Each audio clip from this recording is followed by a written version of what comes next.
শুভ সকাল বন্ধুরা, কেমন আছো তোমরা? আশা করি সকালে ভীষণ ভীষণ ভালো আছো, সুস্থ আছো। আর এই গরমে কিন্তু আর যাই খাই না কেন, প্রত্যেকদিন চেষ্টা করি কোনো না কোনো একটা শরবত খাওয়ার। মানে সেটা দইয়ের শরবত হোক বা ছাতু হোক বা আম পান্না। অবশ্য এখনও পর্যন্ত মানে এই গরমে কিন্তু এখনও কাঁচা আমের শরবত খেয়ে উঠিনি। খেলে অবশ্যই তোমাদের সাথে শেয়ার করতাম। আর এখানে যে বাড়িতে যে ছাতু বানিয়েছিলাম, সে ছাতু দিয়ে বানানো হচ্ছে এখন ছাতুর শরবত। তো আলাদা আলাদা গ্লাসে গ্লাসে না করে তিনজন যেটা খাবো আর কি, মানে মা, দিদি আর আমি, তো এক জায়গাতে একটু বেশি করে গুলিয়ে নিচ্ছি। তাতে কী হবে, গুলানোটাও ভালো হবে আর সবাই একবারে খেতে পারবো। তো এখানে ঠান্ডা জল দিয়ে বানিয়েছি, এটা ফ্রিজের জল নিয়ে নিয়েছিলাম। আর সবাইকে একটাই বলবো যে ভিডিও দেখার আগে একটা লাইক দিয়ে সঙ্গে অনেক ভালোবাসা দিয়ে কিন্তু ভিডিওটা পুরো ওয়াচ করো, কেউ স্কিপ করে দেখো না, এটাই তোমাদের সকলের কাছে রিকোয়েস্ট। কারণ স্কিপ করে দেখলে কিন্তু যেমন আমার চ্যানেলটা খারাপ হবে, ঠিক তেমন কিন্তু তোমাদের চ্যানেলের ওপরও এফেক্ট পড়বে। অবশ্যই এটা কিন্তু আমার জানা ছিল না, এক দিদিভাই এটা আমাদেরকে বলেছে, তার জন্য জানতে পেরেছি। তো এখানে শরবতটা খেয়ে লেগে পড়বো কাজে।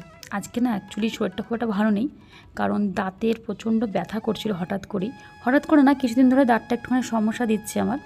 এটা অনেক দিন থেকে একটা ভুগছিলাম অ্যাকচুয়ালি, বাট ইদানিং একটু বেশি হচ্ছে। তো এই দাঁতটা না তুলে ফেলতে হবে। তো দেখা যাক, ওষুধ তো আনা হয়েছে, সেটা দিয়ে যদি কাজ হয় তাহলে তো ভালো, না হলে তুলে ফেলবো। আমার না প্রচুর ভয় লাগে অ্যাকচুয়ালি, তো তার জন্য না দাঁত তোলার আর সাহস হচ্ছে না। এই কোনো মতে মানে ধাবা চাপা দিয়ে রেখে দিচ্ছি, যে কমে যাচ্ছে তো ঠিক আছে চলো পরে উঠাবো, কিন্তু মনে হচ্ছে এবার দাঁতটাকে তুলে ফেলতেই হবে। আর এখানে করছি মাছের তেল দিয়ে ঝিঙে আর মটরশুঁটি পেঁয়াজ দিয়ে একটা চচ্চড়ি টাইপ হচ্ছে। আর সাথে দেখলে তো তোমরা ফার্স্টেই যেখানে ভেন্ডি সিদ্ধ দিয়েছি। এবার কিন্তু প্রথম ভেন্ডি সিদ্ধ খেলাম আর কি এই গরমের মধ্যে। ভেন্ডি তো এমনিতে ঠান্ডা, খুব খাওয়া কিন্তু ভালো শরীরের জন্য। আর এখানে মাছের ঝোল করা হচ্ছে, কিন্তু আমি না এই সমস্ত কিছুই খাবো না, কারণ আমার আজকে একদম ভালো লাগছে না।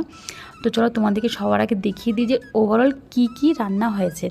তো এখানে দেখলে ভাত আছে, আর যে চচ্চড়িটা রান্না করা হয়েছিল মাছের তেল দিয়ে সেটা, আর এখানে হচ্ছে মাছ, আর সঙ্গে বাড়িতে যে পাতে আর কি, মানে মা পাতে আর কি, সে দই, আর টক ডাল না সরি, টক আমের চাটনি ছিল, সেটা পুরো নেই, তো সেটাও আছে।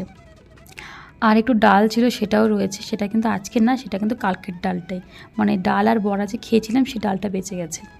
তো এখানে দাঁতটা ব্যথার জন্য না, তো মাঝে মধ্যে আমি করছি কি, গরম জলে লবণ দিয়ে একটুখানি গালগেল করছি আর কি, গালগেল না মানে ধরে থাকছি আর কি যেখানে ব্যথা।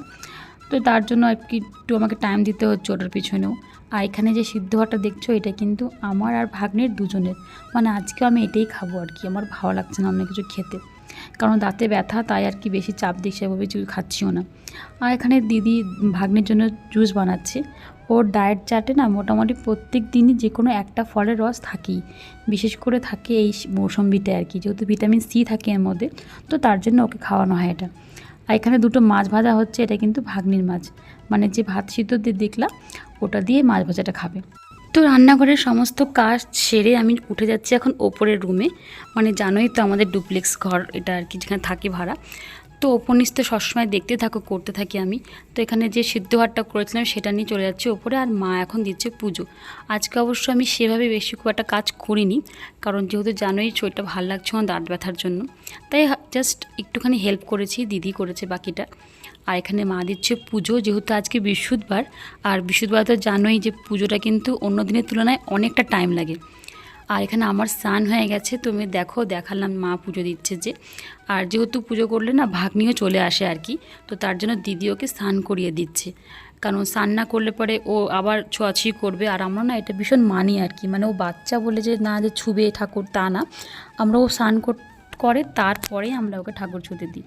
কারণ ও পুজো করলে পরে ও আমাদের কাছে এসে বসে, ও শঙ্খ বাজার চেষ্টা করে, আবার যে ঘন্টা বাজায়। কিন্তু আজকে যেহেতু বৃহস্পতিবার, তো তোকে বলেছি যে আজকে ঘন্টা বাজানো যাবে না, তুমি শঙ্খ বাজাও। তো তার জন্য ও চেষ্টা করছে শঙ্খ বাজানো যায় কি না। তোমার সমস্ত কিছু জোগাড় করে নিয়েছে, এখন পুজো করতে শুরু করেছে। আর ভাগ্নিকে না আমি একটা গেঞ্জি আর প্যান্ট পরে দিয়েছি, কারণ ভিজা গামছাতে যদি ঠান্ডা লেগে যায় ওর। আর আজকে কলা ছিল না, তার জন্য নৈবেদ্য দিতে পারেনি, আর ঘরটেও পর্যন্ত কলা দেওয়া যায়নি, কারণ আজকে না হাতের কাছে কিছু পাইনি, তার জন্য যা ছিল সেটা দিয়ে পুজো করেছি।